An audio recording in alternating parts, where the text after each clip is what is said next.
साथीहरु यो चाहिँ सुँगुरको मासु सुँगुरको मासुलाई चाहिँ म यहाँ आगोमा यो फेनको उयस खोलमा अब म यसलाई सेकुवा बनाउँछु हेर्नु है त अहिले पो पाक्छ अनि टक्कसँगले खोर्सानी र लसुन अदुवा पिसेर लाउनु पर्छ आम्मामामामामा यति मिठो हुन्छ कि अहिले एकछिनमा हेर्नु है त यहाँ यसरी यो मैले पखालेर यहाँ आगोमा एउटा यसरी सुकाएको छु अहिले रापले पाक्छ क्या अब यसलाई मजाले सुँगुरको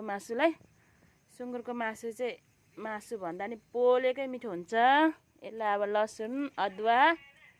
लगाएर टक्कसँगले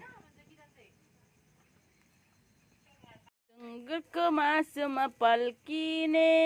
लिम्बू नि तिरै ढल्किने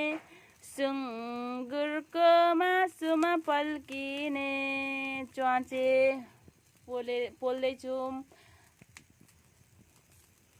सुँगुरको मासु जतिको मिठो के होला र भन्नु मिल्दैन आफ्नो टेस्ट हो नि हैन गाइज सुँगुरको मासु चाहिँ पोलिसक्यो साथी हो अब यसलाई अचारमा लाउनु पर्छ यो लसुन अदुवा खोर्सानी यसलाई अब यहाँ मिसाउनु पर्छ यति मिठो हुन्छ कि सुँगुरको मासु पाक्यो पोलेर हेर्नु त यहाँ what wow oh my God अनि पाकिदियो यो चाहिँ अचार घोलिसकेको खोर्सानी चाहिँ अलिक उयो भयो उयो नै भयो किनभने सिलौटा चिप्लो थियो नि त अनि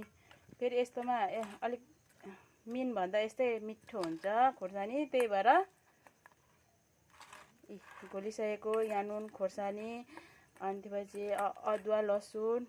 अब यति मिठो हुन्छ यो वाह